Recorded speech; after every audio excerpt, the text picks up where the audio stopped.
Hi friends, welcome back to Dr. Nitya's Kitchen. So, இப்போ நம்ம regional ஸ்பெஷாலிட்டிஸாக பார்த்துட்டு வரோம். அதில் நம்ம சென்னையை மறக்க முடியாது. ஸோ சென்னையினுடைய ஸ்பெஷாலிட்டி என்ன அப்படின்னு யோசிச்சிங்கன்னா நம்மளால் ஒரு ஃபுட்டுன்னு சொல்ல முடியாது. பிகாஸ் சென்னையில் நிறைய பேர் இங்கே இருந்திருக்காங்க, நிறைய டைப் ஆஃப் பீப்புள் இங்கே சென்னையை வீடாக்கியிருக்காங்க.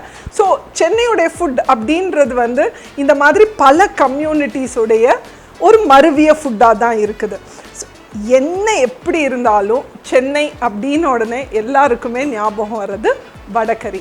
எஸ், சைதாப்பேட்டை வடகறி. ஸோ இந்த வடகறி எப்படி பண்ணுறதுன்னு சொல்லலாம். ஆக்சுவலாக ஸ்பீக்கிங், இந்த வடகறி இருந்ததுன்னா உங்களுக்கு இடியாப்பம் ஆப்பத்துக்கு ஒரு சூப்பர் சைட் டிஷ்ஷாக இருக்கும். நீங்கள் நான்வெஜ்ஜை மிஸ்ஸே பண்ண மாட்டீங்க. ஸோ வாங்க இந்த வடகறி எப்படி பண்ணுறதுன்னு பார்க்கலாம். வடகறி பண்ணுறதுக்கு நான் 1 கப் கடலைப்பருப்பு, 1 டேபிள் ஸ்பூன் துவரம்பருப்பு, இதை 2 மணி நேரம் ஊற வச்சுருக்கேன். ஸோ அந்த ஊற வச்ச பருப்பை நம்ம ஃபஸ்ட் ஒரு மிக்ஸி ஜாருக்கு ட்ரான்ஸ்ஃபர் பண்ணிடலாம்.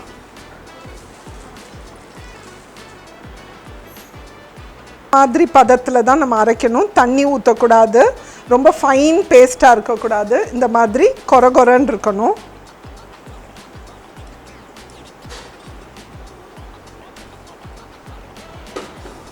இதில் கொஞ்சமாக பெருங்காயம், தேவையான அளவு உப்பு,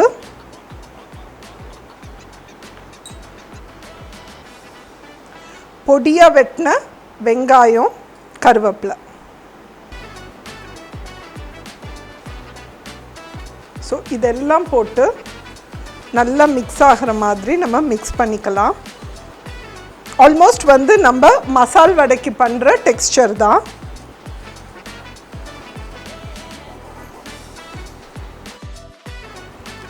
ஸோ எண்ணெய் காஞ்சிருச்சு.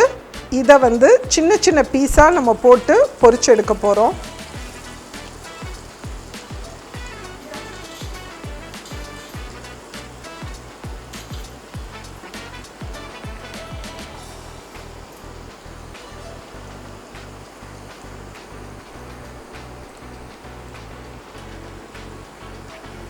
ஸோ நம்ம வடை அளவுக்கு இது ப்ரௌன் கலர் ஆக தேவையில்லை. கொஞ்சம் லைட்டாக கலர் மாறினா நம்ம எடுத்துடலாம்.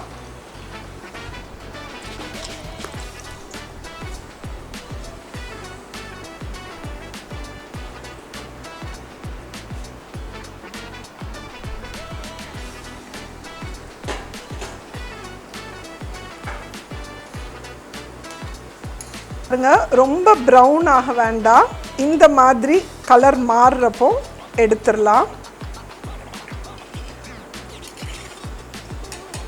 நீங்கள் வடை மாதிரி போட்டு அதை நீங்கள் உதுத்து கூட விட்டுக்கலாம்.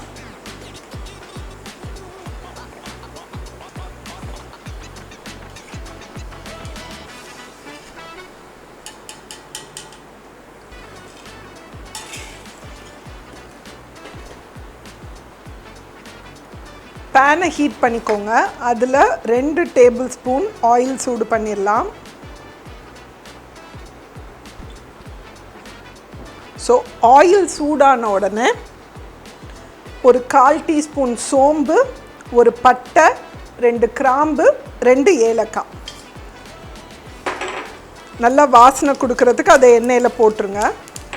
அது பொரிஞ்ச உடனே சின்ன வெங்காயம், நான் ஒரு 10 சின்ன வெங்காயம் பொடியாக வெட்டி வச்சுருக்கேன். ஸோ அந்த சின்ன வெங்காயத்தை ஆட் பண்ணுறேன். வெங்காயம் லைட்டாக கலர் மாறுறப்போ ஒரு 1/2 டீஸ்பூன் இஞ்சி, 1/2 டீஸ்பூன் பூண்டு பேஸ்ட்.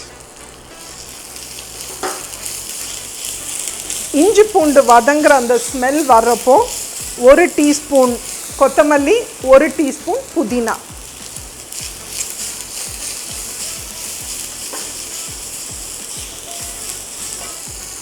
இப்போ ஒரு தக்காளி நான் பொடியாக வெட்டி வச்சுருக்கேன்.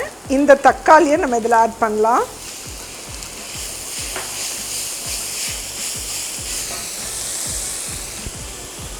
சீக்கிரம் வதங்குறதுக்காக சால்ட்.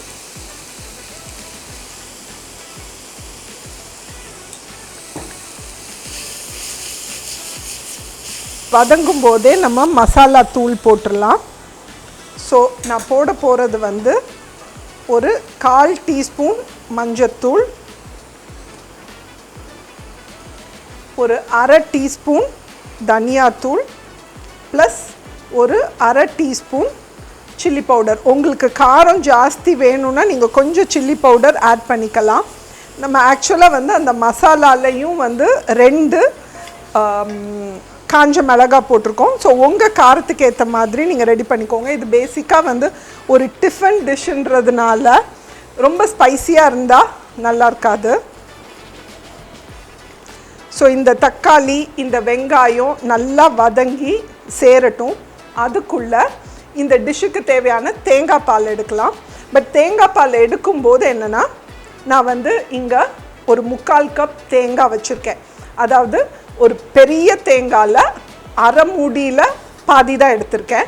ஸோ அந்த தேங்காய் துருவலோட 3/4 டீஸ்பூன் சோம்பு, இது 2ஐயும் போட்டு மிக்சியில் அரைச்சிட்டு அந்த பாலை மட்டும் எடுத்துடலாம். ஏன்னா வந்து நீங்கள் ஏற்கனவே இது நம்ம பருப்புன்றனால திக்காக இருக்கும். ஸோ அதோடு வந்து நீங்கள் தேங்காவும் அரைச்சி ஊற்றுனீங்கன்னா ரொம்ப அந்த கிரேவி வந்து ரொம்ப திக்காக இருக்கும். ஸோ கொஞ்சம் தின்னா தொட்டு சாப்பிட்ற மாதிரி இருக்கிறதுக்காக நம்ம வெறும் பால் மட்டும்தான் எடுக்க போகிறோம்.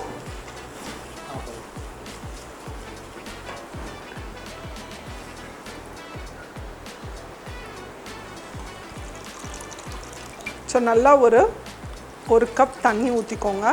ஊற்றி அதை நல்லா அரைச்சிட்டு நம்ம பாலை புழிஞ்சு எடுத்துக்கலாம்.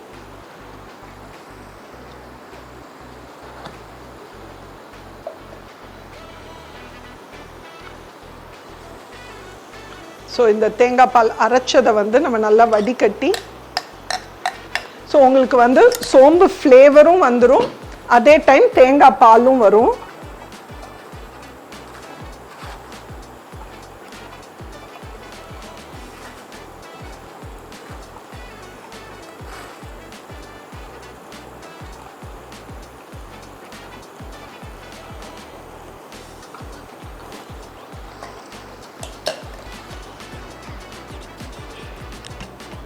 வெங்காயம் தக்காளி நல்லா வந்து வெந்துருச்சு. வெந்து எண்ணெய் பிரிகிற அளவுக்கு நம்ம எண்ணெய் ஊற்றலை, பிகாஸ் இதிலேருந்தும் எண்ணெய் வரும். பட் நல்லா வெந்துருச்சுன்றது உங்களுக்கு பார்த்தா தெரியும். இந்த ஸ்டேஜில் நீங்கள் வந்து இந்த நம்ம பொரிச்சு வச்ச அந்த வடை பிட்ஸை நம்ம ஆட் பண்ணலாம்.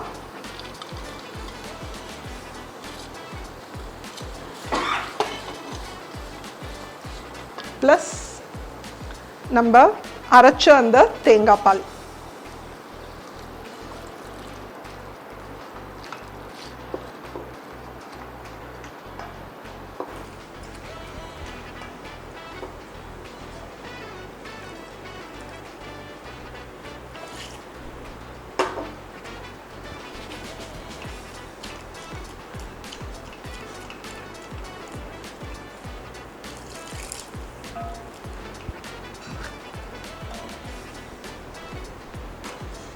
இதுக்கு தேவையான இன்னும் கொஞ்சம் சால்ட், நம்ம ஏற்கனவே லைட்டாக சால்ட் போட்டிருக்கோம், லைட்டாக சால்ட் போட்டுக்கோம்.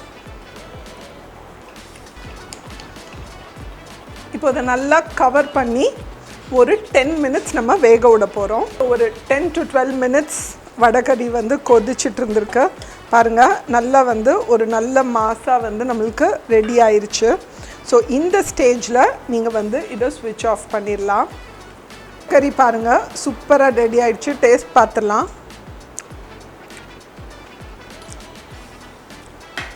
செமையாக இருக்கும். ஆக்சுவலாக வந்து நிறைய பேர்ட்ட கேட்டிங்கன்னா நான்வெஜ் கிரேவி வேணும் டிஃபனுக்கு அந்த மாதிரிலாம் சொல்லுவாங்க.